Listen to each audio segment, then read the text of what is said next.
CTS 두란노 성경교실 가족 여러분, 안녕하세요. 안녕하세요. 드디어 오늘 이제 마지막 시간입니다. 요한계시록 16번째 강의 시간인데요. 어느덧 우리가 이제 요한계시록의 마지막 장 21장과 22장의 내용만 남겨놓게 되었습니다. 자, 우리 21장 1절의 말씀 한번 같이 한번 읽어보시죠. 시작. 또 내가 새하늘과 새 땅을 보니 처음 하늘과 처음 땅이 없어졌고 바다도 다시 있지 않더라. 자, 여러분, 이제 사탄이 최후를 맞게 되고 사망이 사망 선고를 받고 우리에게 들려주는 첫 번째 이야기는 뭐냐면 새하늘과 새 땅에 대한 이야기입니다.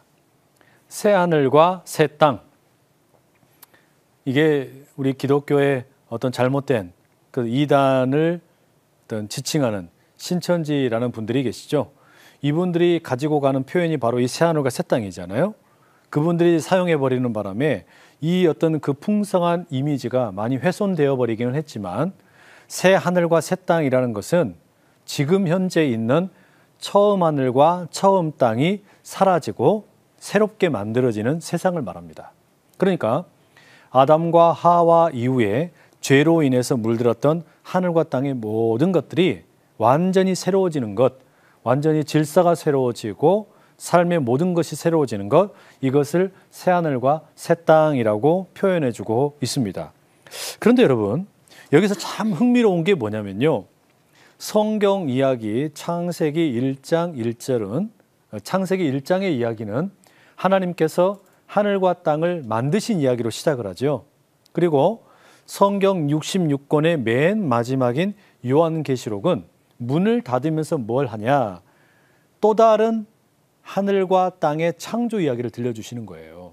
그러니까 요한계시록 성경의 마지막 이야기는 그냥 끝나는 게 아니라 또 다른 창조 이야기를 들려주는 겁니다. 창조 이야기로 시작을 해서 새하늘과 새 땅이라는 또 다른 창조 이야기로 끝난다. 꽤나 여러분 의미가 있죠?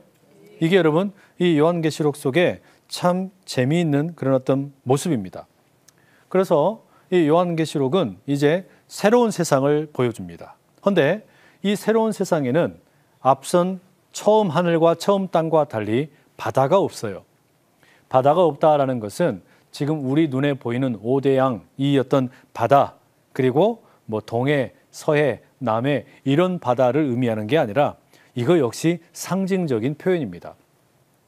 구약 성경에서 바다라고 하면 신약 성경도 마찬가지이지만 하나님에게 자꾸 대적하는 세력들이 거주하고 있는 공간이에요. 이 바다는 원시 바다의 어떤 성격은 뱃사람들이 통제할 수 없는 곳이었죠. 어떻게 될지를 모르는 곳이었습니다. 그래서 혼란스러운 곳이었고요. 무질서한 곳입니다. 그걸 상징하는 게 바다였는데 새 하늘과 새 땅이 임하게 되면 이제 더 이상 바다가 없게 됩니다. 달리 말하면 하나님에게 대적하던 모든 세력들은 사라졌다는 이야기예요. 왜요? 20장에서 사탄도 유황불에 들어가셨고 또 바다에서 올라온 짐승과 땅에서 올라온 짐승도 바다로 이 유황불로 들어가셨고 다 가셨어요. 남은 것은 이제 하나님의 영광을 기뻐하는 자들만 남게 된 겁니다. 그것을 보여주는 게 바다가 다시 있지 않다라는 겁니다. 그런데 이와 같은 새하늘과 새 땅의 비전은 요한계시록의 저자인 사도 요한이 만들어낸 이야기가 아닙니다. 구약 성경 이사야에도 이런 새하늘과 새 땅의 비전이 소개가 됩니다. 특히 이사야 65장 17절 25절에 보면 그 새하늘과 새 땅에 대한 이야기가 나오는데 이런 이야기들이 나와요. 이제 새하늘과 새 땅에서는 어린이들이 영양실조로 굶어 죽는 일이 없을 것이다. 또 사람들이 너무 일찍 죽는 일도 없을 것이다. 또 무고하게 죽는 억울한 죽음도 없을 것이다. 너무 이른 나이에 살해를 당하는 그런 일도 없을 것이다. 결국 이사야가 꿈꾸었던 새하늘과 새 땅은 모든 정의와 공의가 새로워지고 평화가 임하는 그런 세상이었습니다. 그래서 이사야의 그 어떤 새하늘과 새 땅의 이미지가 요한계시록에 고스란히 그대로 반영이 됩니다. 그래서 이 요한계시록에 나오는 새하늘과 새 땅은 그런 모습을 함께 담고 있죠. 차이점이 있다면 이사야가 예언을 했던 새하늘과 새 땅에는요, 여전히 죽음이 남아 있었어요. 그런데 요한계시록에서는 이제 죽음이 있습니까? 없습니까? 없어요. 왜냐하면 사망도 사망 선고를 받았기 때문에. 그래서 이제 요한계시록은 이사야가 꿈꾸었던 새하늘과 새 땅을 계승하면서 예수 그리스도를 통해서 죽음이 극복되고 죽음이 사라진 새로운 세상을 우리에게 보여주고 있는 겁니다. 자, 그렇기 때문에 지난 시간에도 말씀드렸지만 또 요한계시록을 시작하면서도 말씀을 드렸지만 요한계시록은 절대로 미래에 일어날 일을 보여주는 시간표가 아니에요. 무슨 일이 일어날 것이다, 전쟁이 있을 것이다, 뭐 3차 세계대전이 있고 또는 무슨 엄청난 어떤 세계적인 폭동이 있고 이런 이야기들을 시간표를 보여줘서 우리로 하여금 그것 때문에 쩔쩔매고 두려워하고 떨게 만드는 그런 어떤 성경책이 아니라는 겁니다. 오히려 이제 21장 이하의 내용에 보는 것처럼 요한계시록은 희망의 책이에요. 요한계시록은 우리에게 야, 이렇게 하나님께서는 새로운 계획을 가지고 계시는구나 꿈꾸게 만든다는 말이죠. 이 은혜가 이 요한계시록을 읽어가는 가운데 우리 모두 가운데 함께 하시기를 간절히 축복합니다. 아멘. 자, 그러면 이제 새하늘과 새 땅에 대한 이야기를 조금 더 살펴봐야 되는데요. 2절의 말씀 함께 읽어보시죠. 시작. 또 내가 보매 거룩한 성 새 예루살렘이 하나님께로부터 하늘에서 내려오니 그 중요한 것이 신부가 남편을 위하여 반찬장한 것 같다. 예, 새 하늘과 새 땅, 이 어떤 새로운 세상이 열린다라는 것과 함께 2절에 보니까 또 다른 게 나오는데요. 새 예루살렘이 임한다 이렇게 되어 있습니다. 그렇죠? 새 예루살렘에 대한 이야기는 9절 이하에 조금 더 자세하게 설명이 되지만 여기에서 우리가 가만히 보게 되면 새 예루살렘은 본래 하늘에 있던 겁니다. 그런데 하늘에 있던 새 예루살렘이 땅으로 임하게 돼요. 그러면 이 새 예루살렘이라는 건 뭘 의미하는 거냐면 하나님의 임재의 상징입니다. 그래서 여러분 우리가 이 요한계시록을 시작하면서 첫 시간에 그런 이야기 드렸어요. 요한계시록에는 동일한 역사를 바라보는 두 가지 관점이 있다. 그래서 하늘의 관점이 있고 땅의 관점이 있다. 땅의 이야기는 가시적이고 우리의 눈으로 보이는 어떤 우리가 감각적으로 느끼는 것들이라면 하늘의 관점이라는 것은 눈에 보이지 않는 비가시적이면서 말하자면 초월적인 세계를 이야기한다. 이런 이야기 드렸죠. 그래서 하늘과 땅이 구별되어 있는 게 요한계시록의 특징입니다. 그런데 마지막에 가니까 새 하늘과 새 땅이 만들어지고 그 다음에 새 예루살렘이 하늘에서 땅으로 내려오는데요. 본래 하나님이 계시는 곳은 하늘입니까? 땅입니까? 하늘이죠. 그런데 새 예루살렘은 하나님의 임재란 말이죠. 그런데 하나님의 임재를 상징하는 새 예루살렘이 하늘에서 땅으로 내려온대요. 이건 무슨 이야기냐면 이제 이 새 예루살렘의 모습과 함께 하늘과 땅의 구분이 사라진다는 이야기예요. 이제는 땅에서도 모든 사람들이 하나님을 마주 대하고 하나님과 교제하고 사귀는 일들이 날마다 계속해서 있게 될 것이다 라는 겁니다. 그러니까 여러분 이렇게 하늘에서 땅으로 새 예루살렘이 임한다라는 것은 이걸 비유적으로 이야기하자면 사도 요한이 쓴 다른 책 요한복음 1장 14절을 우리에게 떠올리게 만듭니다. 거기에 이런 말씀이 나오거든요. 말씀이 육신이 되어 우리 가운데 거하심에 우리가 그의 영광을 보니 아버지의 독생자의 영광이요 은혜와 진리가 충만하더라. 뭐라고 그래요?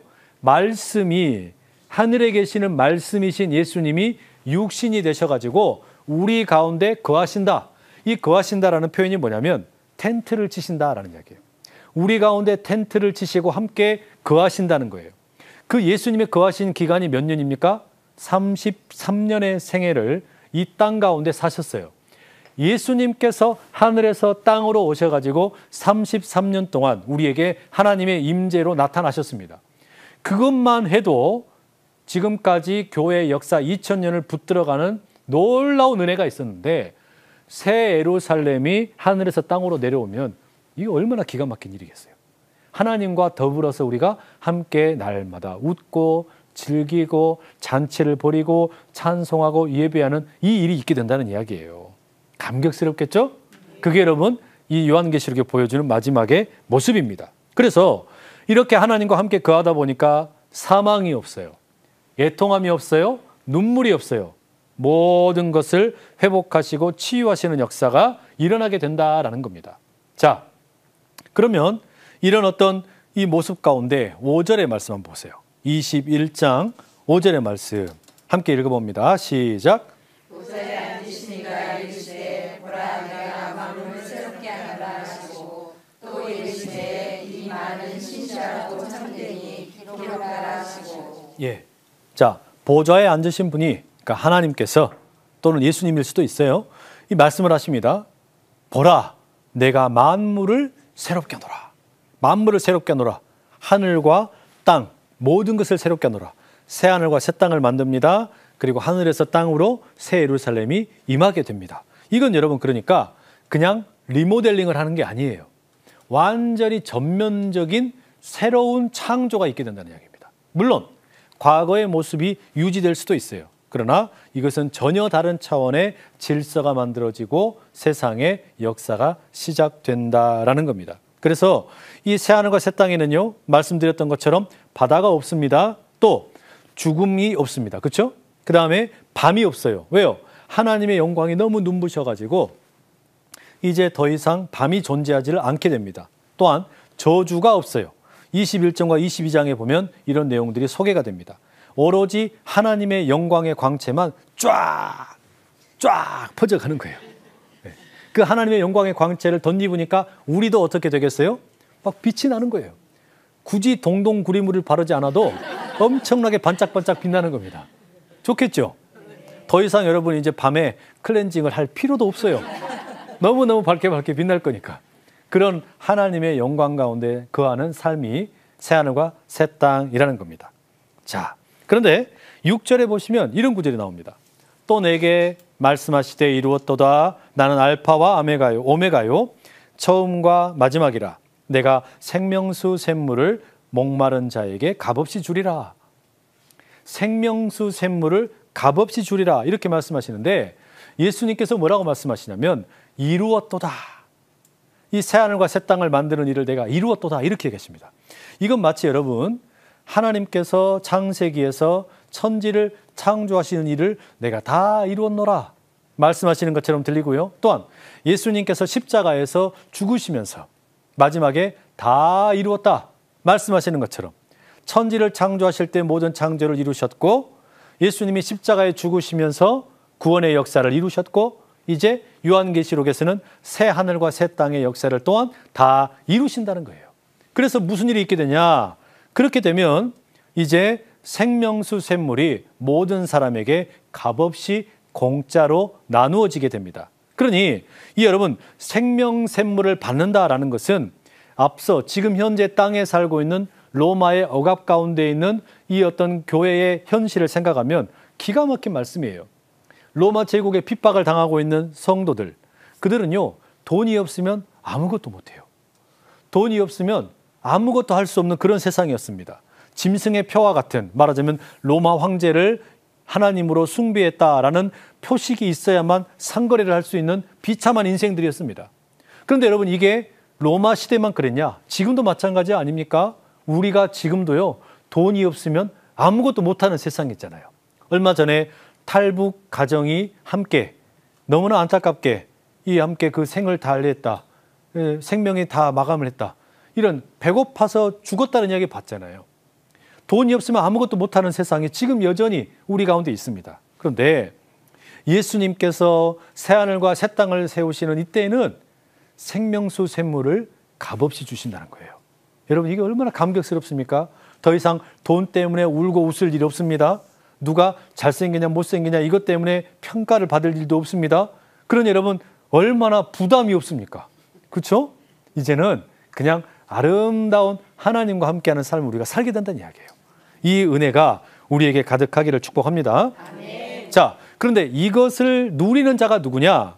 7절에 보면 이 모든 새하늘과 새 땅을 누리는 자들이 이기는 자라고 소개됩니다. 그렇죠? 이기는 자들이라고 그래요. 여러분 여기서 말하는 이기는 자라는 표현 어떤 표현이에요?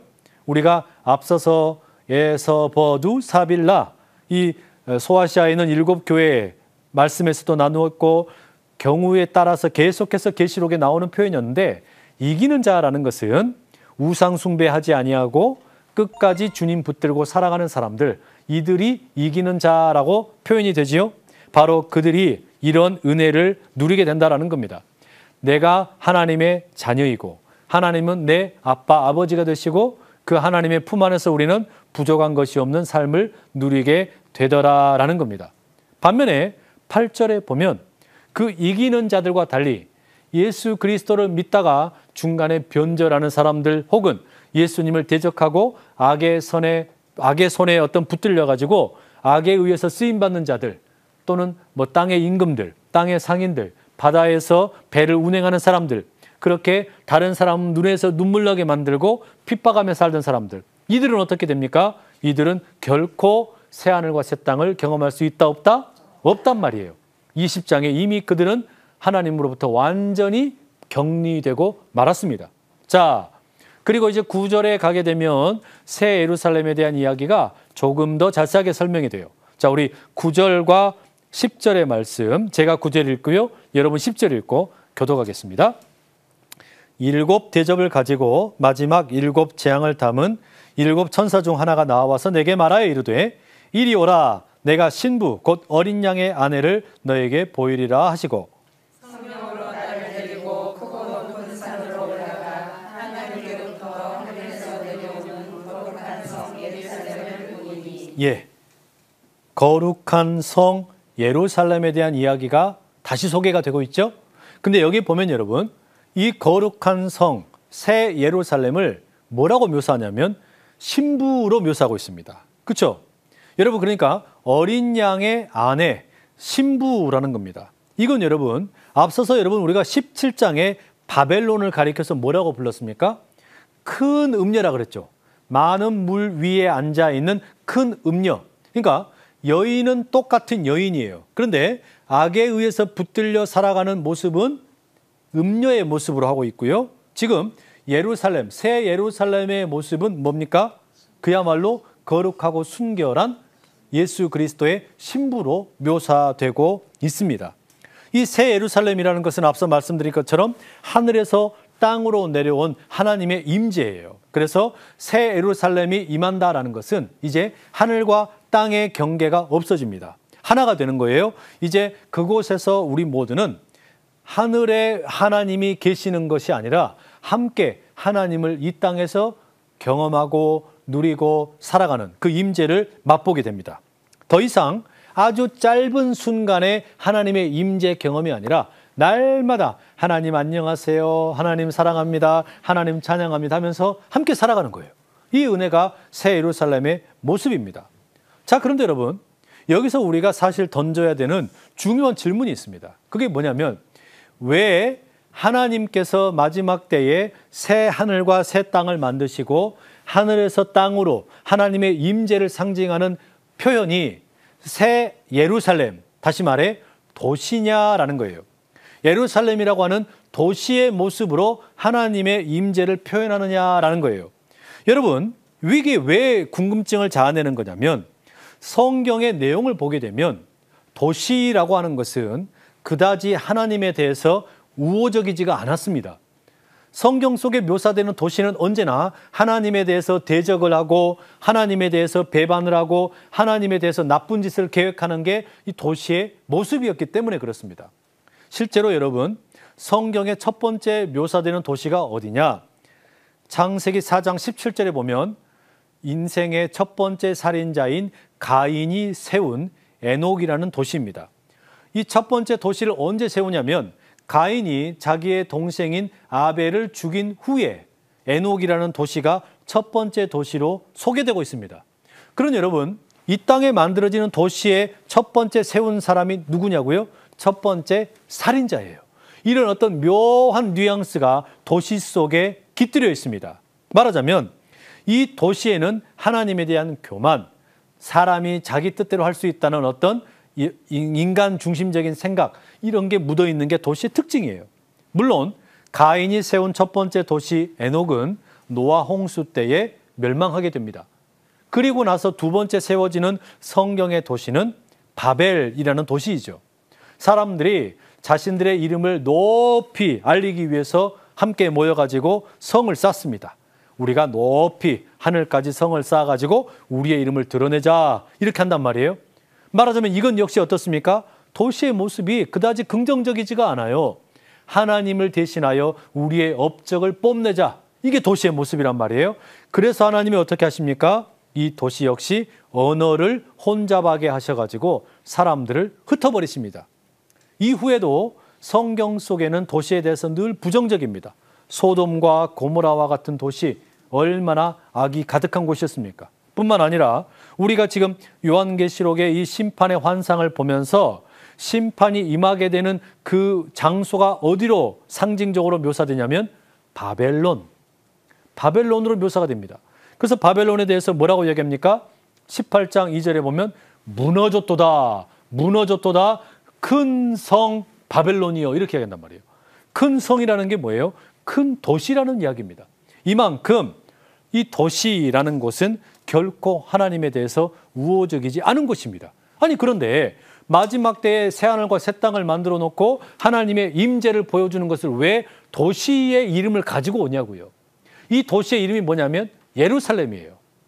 여러분, 우리가 예루살렘 그러면 성지 순례도 가고 성경에 자주 나오니까 괜찮은 것처럼 이렇게 느껴지지만, 사실 여러분, 성경 속에 묘사되어 있는 예루살렘은 그다지 긍정적이지 않습니다. 물론 다윗이 여부스 족속으로부터 이 땅을 취해가지고 짧은 기간 동안이나마 귀하게 쓰임받은 것은 사실입니다. 하지만 훨씬 더 긴 기간 동안에 이 예루살렘은 아주 부정적인 도시였어요. 길거리에서 간음이 가득하고 또 사람들의 부패가 있고, 이곳에서는 아이들을 제물로 바치는 인신제사가 일어나기도 하고 마술이 성행하기도 하고 이사야나 예레미야와 같은 예언자들이 놀림을 당하기도 했습니다. 뿐만 아니라 이렇게 제대로 된 기능을 하지 못했기 때문에 예루살렘이라는 도시는 구약 성경에서는 바벨론의 군대에 의해서 멸망했고, 신약 성경에서는 로마의 티투스 장군에 의해서 AD 70년에 멸망을 당했습니다. 별 볼 일 없는 도시예요. 그런데 아니, 이렇게 별 볼 일 없는 도시를 뭐 한다고 하나님의 임재를 상징하는 것으로 묘사하냐는 말이에요. 여러분, 이게 이해가 되십니까? 심지어 여러분, 예수님도 예루살렘을 향하여 너무나 슬퍼하고 탄식하셨죠. 누가복음 19장 41절과 42절에 보면 예수님께서 예루살렘을 향하여 이렇게 탄식하십니다. 가까이 오사 성을 보시고 우시며 이르시되 너도 오늘 평화에 관한 일을 알았더라면 좋을 뻔하였거니와 지금 네 눈에 숨겨져 있다. 예루살렘아, 너의 이름이 본래 평화의 도시 아니냐? 그런데 어찌 너는 평화롭지 못하냐? 이 이야기예요. 뿐만 아니라 마태복음 23장 37절 38절에도 예수님께서 예루살렘을 보면서 너무나 안타까워하십니다. 예루살렘아 예루살렘아, 선지자들을 죽이고 너에게 파송된 자들을 돌로 치는 자여, 암탉이 그 새끼를 날개 아래 모음같이 내가 네 자녀를 모으려 한 일이 몇 번이더냐? 그러나 너희가 원하지 아니하였도다. 보라, 너희 집이 황폐하여 버려진 바 되리라. 예수님도 이렇게 예루살렘이라는 도시에 대해서 안타까워하셨단 말이에요. 그런데 마지막에 하나님의 임재를 상징하는 새 예루살렘, 도시로 예루살렘이라는 이름을 써서 사용을 하고 있습니다. 왜 이럴까요? 왜 요한계시록은 새 예루살렘이라는 이름을 써서 도시의 이미지를 빌려서 하나님의 임재를 보여주는 것일까? 그건 여러분, 딱 한 가지밖에 이유를 찾을 길이 없습니다. 그게 뭐냐? 비록 과거에는 이 도시가 하나님에 대해서 대적을 했고, 하나님에 대해서 나쁜 일을 저질렀고, 하나님에 대해서 늘 나쁜 일을 계획했다 할지라도, 그럼에도 불구하고 하나님께서는 새 하늘과 새 땅 가운데 모든 도시를 새롭게 하시겠다. 모든 도시를 새롭게 하시겠다는 거예요. 그게 새 하늘과 새 땅의 역사 가운데 새 예루살렘이 하나님의 임재로 나타나는 것을 보여주는 것입니다. 뿐만 아니라 여러분, 이렇게 도시가 새롭게 되었다라는 것은 도시만 새롭게 되는 게 아니라 도시에 함께 거하게 되는 우리들, 성도들도 그렇게 새롭게 된다라는 것을 이야기해 줍니다. 그게 뭐냐? 여러분 11절에 보게 되면 21장 11절에 보면 이 새 예루살렘의 특징이 하나님의 영광이에요. 하나님의 빛이 온 세상을 찬란하게 빛나게 만듭니다. 더 이상 이제 그러니까 해나 달이 필요가 없는 것이죠. 그래서 이 도시에는 더 이상 이제 해도 달도 필요가 없고 밤이 없어요. 하나님의 영광만이 가득한 곳입니다. 그 외에도 이 도시 가운데 특징이 뭐냐면 15절, 16절에 보면 이 새 예루살렘의 크기가 묘사가 되는데요. 이 성의 모습이 정육면체입니다. 여러분 우리 자녀들이 가지고 노는 장난감 가운데 큐브 있죠. 이 정육면체로 만들어져서 요리 돌리고 저리 돌려가지고 색깔을 모든 면을 동일하게 만드는 거. 이게 그 큐브 장난감이잖아요. 이게 정육면체인데 새 예루살렘의 규격을 살펴보니까 마치 그와 같아요. 높이와 가로와 세로의 길이가 다 똑같습니다. 얼마나 되냐? 한쪽의 길이가 12,000 스다디온이라고 돼 있어요. 근데 스다디온이라는 것은 대략적으로 얼마나 되냐면 약 192m입니다. 그러니까 1스다디온이 192인데 한쪽 변의 길이가 12,000 스다디온이에요. 그러면 그 길이를 우리 단위로 측량하려면 192 곱하기 12,000 하면 되겠죠. 뭐 이해가 되든지 안 되든지 일단 말씀을 드릴게요. 그래서 192 곱하기 12,000 하게 되면 대략적으로 얼마가 나오냐? 2,300km가 됩니다. 그러니까 한쪽 변의 길이가 2,300, 또 옆으로 2,300, 높이가 얼마라고요? 2,300km가 된다는 겁니다.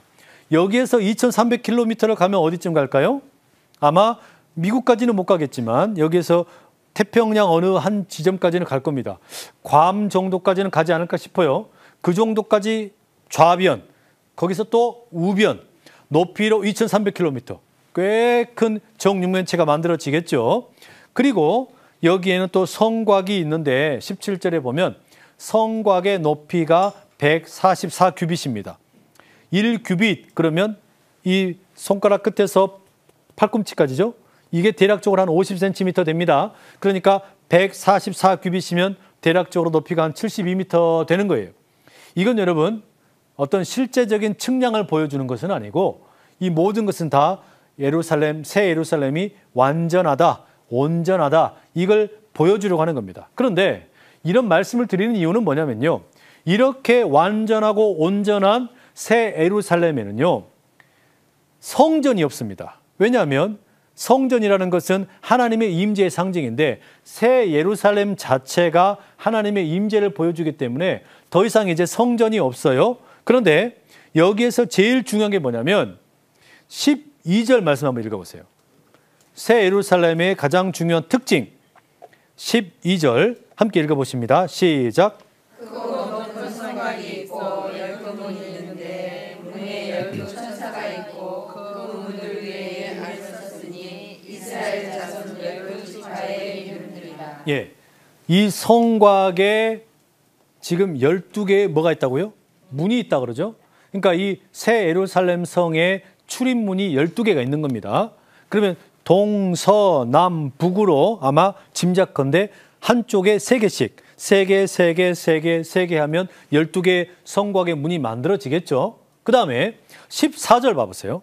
14절 함께 읽어봅니다. 시작. 그 성의 성곽에는 12기초석이 있고 그 위에는 어린양의 12사도의 12이름이 있더라. 예, 자 그러니까 12개의 문이 있고 그 12개의 성곽에는 12개의 기초석. 우리가 어느 건물을 세우고 나면 여기에다가 무슨 뭐 기념비로서 기초석 이런 걸 세우죠. 자, 그게 있어요. 근데 12개의 문에는 뭐가 있냐면 이름이 있습니다. 그 이름은 이스라엘의 12지파의 이름이 거기에 기록되어 있어요. 그 다음에 12성곽의 기초석에도 이름이 있는데 여기는 누구의 이름이 있냐면 예수님의 12제자의 이름이 기록이 되어 있는 겁니다. 자, 그래서 12문은 구약을 상징하는 이스라엘의 12지파의 이름이 기록되어 있고 12성곽의 기초석에는 신약을 상징하는 예수님의 제자 12명의 이름이 기록되어 있습니다. 그런데 여러분 여기서 우리가 주목할 건 뭐냐면 이스라엘의 12지파의 이름이나 예수님의 12 제자의 이름이나 사실 여러분 별 볼 일이 있습니까? 별로 별 볼 일이 없어요. 이스라엘의 12 지파의 이름들 가만히 보세요. 루벤부터 시작해가지고 야곱의 아들들의 이름들이 나오는데 이들의 그 삶의 모습을 창세기에서 우리가 살펴보게 되면 어때요? 엄청나게 지저분합니다. 야곱의 집안은 그야말로 콩가루 집안이에요. 콩가루도 이런 콩가루가 없어요. 성적으로도 타락했고요. 얼마나 폭력이 심했는지도 몰라요. 너무나 잔인한 이름들입니다. 그런데 바로 그런 불완전해 보이는 이스라엘의 12 지파의 이름을 너무나 거룩한 새 예루살렘의 12문에다가 기록해 놓겠다는 겁니다. 뿐만 아니라 예수님의 12 제자의 이름이 신약 성경을 대표해 가지고 12성곽의 기초석에 기록된다는 거예요. 그런데 여러분 잘 아시다시피 예수님의 제자들이 뭐 이름은 다 기억이 나십니까? 이름도 잘 기억이 나지 않지만 그 사람들의 행적도 별로 존경스럽지가 않아요. 예수님 돌아가시기 직전에 이들이 다 뭐합니까? 이 양반들이요. 다 도망가 버렸어요. 자기 살자고 도망가 버린 양반들입니다. 그런데 그들의 이름이 예수님의 그 제자들의 이름이 12 기초석에 기록되어 있다는 거예요. 예수님의 이름, 그 제자들의 이름 다 기억도 안 나요. 그런데 그들의 이름도 그렇게 거룩하게 기록이 되고 이스라엘의 12 지파의 이름, 너무나 하나님에 대해서 배신을 많이 했던 이스라엘의 지파들의 이름도 12문에 기록이 되는 거예요. 이건 뭘 이야기하는 걸까요? 새 예루살렘이라는 것이 도시의 회복을 보여주는 것처럼 12 지파, 12 제자의 이름이 기록된다라는 것은 나와 같은 별 볼 일 없는 존재도 새 예루살렘에 거룩하게 이름이 기록될 수 있다는 겁니다. 여기에서 새로운 역사가 일어나는 거예요. 여러분, 이게 우리에게 얼마나 큰 축복이고 위로인지 몰라요. 나 스스로의 삶을 돌아보면 정말 형편없는데 내 생각은 늘 죄악이 많았고 문제가 많았고 형편없었지만 그럼에도 불구하고 어떻다고요? 예수님께서는 그런 우리를 거룩하게 만드시겠다는 겁니다. 하나님의 임재의 상징인 새 예루살렘 속에서 그런 우리들과 교제하시겠다는 거예요. 누구 때문에? 예수님 때문에. 예수님 때문에.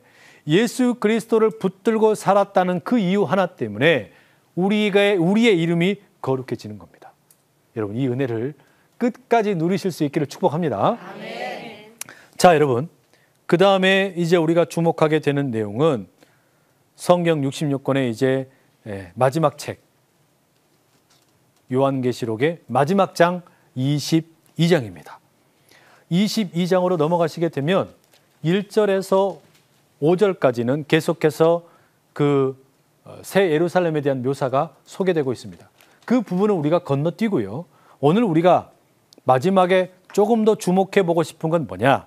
6절에서부터 마지막 내용입니다. 여기에 보게 되면 여러분 7절, 12절, 20절에 반복되는 표현이 나옵니다. 그게 뭐냐면 내가 속히 오리라 라는 표현이에요. 예수님께서 이제 남겨주시는 성경의 마지막 내용에 그 어떤 마지막 내용을 덮으시면서 하시는 말씀이 뭐냐? 내가 속히 오리라. 금방 속히 오신다는 거예요. 물론 우리가 지금 느끼기에는 예수님이 너무 늦게 오시는 것 같아요. 벌써 예수님이 가신 지가 얼마나 많이 됐습니까? 올해가 2019년이니까 2000년이 지났단 말이에요. 그러니 우리의 마음으로는 어떻습니까? 아니 도대체 예수님 언제 오십니까? 우리가 이렇게 예수님을 사모하며 기다리는데 왜 안 오고 계십니까? 안타까운 마음이 들 수 있겠죠. 그러나 주님께서 생각하실 때 1000년이 어때요? 하루 같아요. 1000년이 하루처럼 싹 지나가는 겁니다. 그리고 결국 주님께서는 오실 거예요. 그런데 어떻게 오시냐? 속히 오십니다. 비밀스럽게 오실 거예요. 그럼 여러분 이제 우리는 어떻게 살아야 되는 걸까요? 이 가운데 우리는요, 주님께서 남겨주신 말씀 붙들고 지금까지 우리가 읽었던 말씀들을 가지고 힘있게 최선을 다해서 우리 주님만 바라보며 살아야 되겠죠? 자, 그 내용이 뭐냐? 22장 7절 함께 읽어보실게요. 22장 7절입니다. 시작.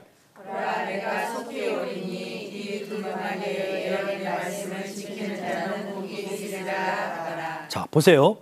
예수님이 속히 오신대요. 그러니까 예수님이 언제 오실지 모르지만 금방 오실 겁니다. 그러니까 뭐 해야 되냐? 이 두루마리의 예언의 말씀, 요한계시록을 이야기하는 거겠죠? 나아가서 우리가 더 크게 확대해 보면 성경 말씀을 이야기하는 거예요. 이 성경의 말씀을 뭐 하는 자가 복이 있다고요? 지키는 자가. 그냥 읽는 자가 아니에요. 그냥 듣는 자가 아니에요. 읽고 듣고 지키는 자가 복이 있다. 여러분, 이것은 우리가 요한계시록을 시작할 때 1장 3절에서 이미 살펴본 내용이죠. 이 예언의 말씀을 읽는 자와 듣는 자와 그 가운데 기록하는 것을 지키는 자는 복이 있나니 때가 가까움이라. 요한계시록 1장 3절에 나왔던 내용입니다. 그 내용이 사실상 다시 반복되는 거예요. 예수님의 말씀, 성경 말씀을 읽고 듣고 지키는 이 복을 우리가 누릴 수 있기를 축복합니다. 자, 마지막에 그래서 이제 이 에필로그가 새로운 예루살렘에 대한 소망을 우리에게 상상하게 만들어주고 말씀을 붙들고 사는 우리가 복이 있다. 그런데 이 여러분, 말씀을 지키고 살려고 그러면 뭐가 필요하냐? 말씀을 지키고 살아가는 데 있어서 우리가 믿음을 지키며 살아가려고 하는 거, 세상에 물들지 않고 살아가려고 할 때 꼭 필요한 게 뭐냐? 예배예요. 우리가 여러분 요한계시록 읽어가면서 수도 없이 예배에 대한 모습을 살펴봤죠.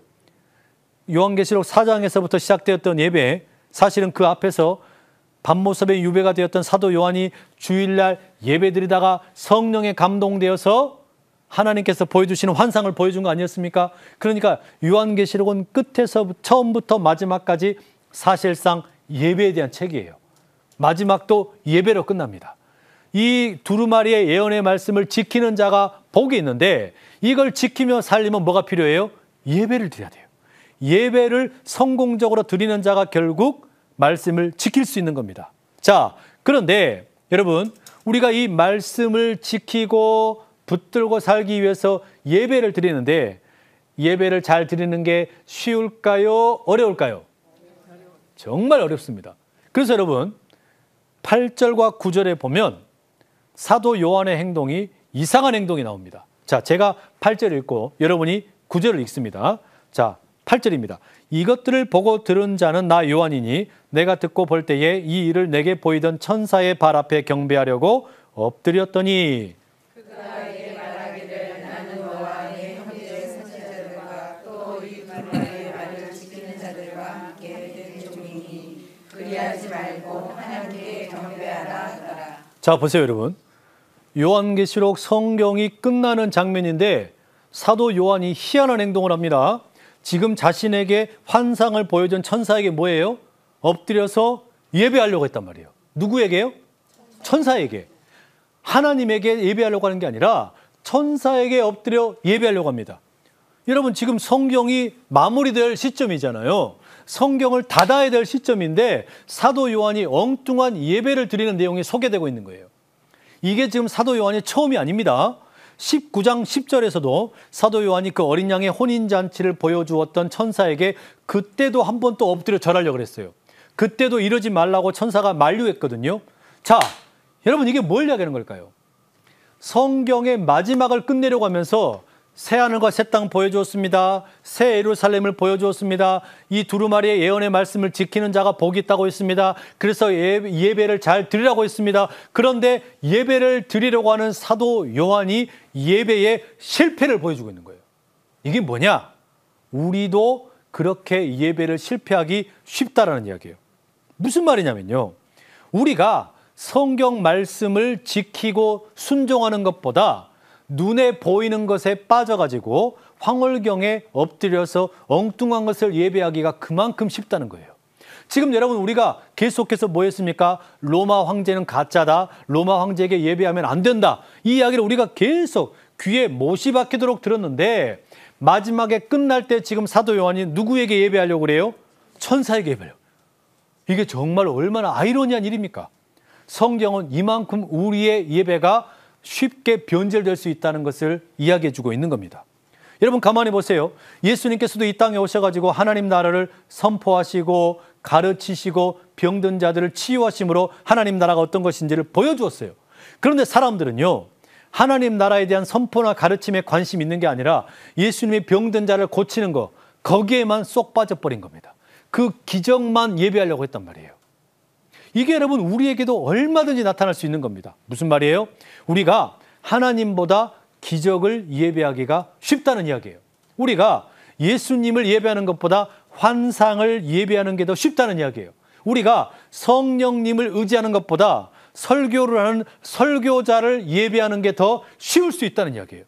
이게 우리 눈에 그만큼 예배라는 것이 오염될 수 있다는 것을 말해주고 있는 겁니다. 그래서 요한계시록은 마지막 문을 닫으면서 창세기 1장 하나님이 천지를 창조하셨다. 하나님만 예배하여라 라는 시작이었는데 요한계시록 22장 마지막에 새하늘과 새 땅을 하나님이 창조하신다. 그리고 새 예루살렘이 임한다. 그러니 엉뚱한 천사 예배하지 말고 누구만 예배해라? 하나님만 예배해라. 하나님만 예배해라. 이게 여러분 마지막 성경의 문을 닫는 메시지라는 겁니다. 우리가 그만큼 우리의 눈이 흐려질 수 있다는 이야기예요. 이만큼 이야기를 많이 했음에도 사도 요한도 사도잖아요. 주일날 밤모섬에 예배를 드리다가 거기에서 하늘의 환상을 보고 예배를 드렸잖아요. 하나님의 비밀을 우리에게 가르쳐 줬잖아요. 그도 이렇게 예배를 실패할 수 있다면 우리라고 어찌 그냥 담대하게 예배를 드릴 수 있겠어요? 경각심을 가져야 돼요. 깨어 있어야 돼요. 엉뚱한 것을 예배하면 곤란하다라는 것을 기억해야 됩니다. 여러분, 결국 요한계시록의 메시지는 그것으로 끝나는 겁니다. 내가 속히 오리라. 엉뚱한 거 예배하지 말고 끝까지 하나님 붙들고 예수 그리스도를 예배하며 살아라. 그랬더니 마지막 인셋말이 뭡니까? 22장 20절 한번 읽어보시죠. 22장 20절입니다. 시작. 이것들을 증언하시니가 이르시되 내가 진실로 속히 오리라 하시거늘 아멘. 주 예수여 오시옵소서. 자, 마지막 표현이 중요합니다. 예수님께서 뭐라 그래요? 너희들 엉뚱한 거 예배하지 말고 내가 속히 임할 테니까 예배 잘 드려라. 그랬더니 성도들의 대답은 뭐예요? 아멘. 주 예수여 오시옵소서. 이렇게 끝나요. 아멘 했단 말이에요. 주 예수여 오시옵소서. 이 말은 아람어로 마라나타라고 그럽니다. 마란아타 이렇게 읽을 수도 있고 마라나타 이렇게 읽을 수도 있어요. 마란아타 이렇게 읽을 때와 마란아타 이렇게 읽을 때는 다른데 마란아타로 읽을 때는 우리 주님이 오십니다라는 그냥 평서문이 됩니다. 하지만 마라나타가 되면 이것은 주님 오십시오라는 청유형이 되는 거예요. 이게 무슨 이야기냐면 주님께서 내가 속히 오리라 라고 말씀하실 때 아멘 하고 나서 마란아타 하게 되면 우리가 서로에게 그렇게 이야기하는 겁니다. 주님이 속히 오십니다. 그러니까 우리가 예배 잘 드립시다. 이런 이야기가 돼요. 그러나 마라나타가 되면 뭐가 되는 거예요? 주님 우리에게 오십시오. 내가 예배 잘 드리고 있겠습니다. 스스로에 대한 다짐이 된다는 이야기예요. 결국 여러분 요한계시록은 예배에 대한 권면으로 끝을 맺습니다. 여러분 끝까지 속히 오실 주님 붙잡고 예배함으로 승리하시는 그래서 약속하신 그 모든 복을 누리는 이기는 자가 다 되시기를 간절히 축복합니다. 지금까지 16번의 모든 강의 함께해 주셔서 감사합니다. 여기서 마치겠습니다. 고맙습니다.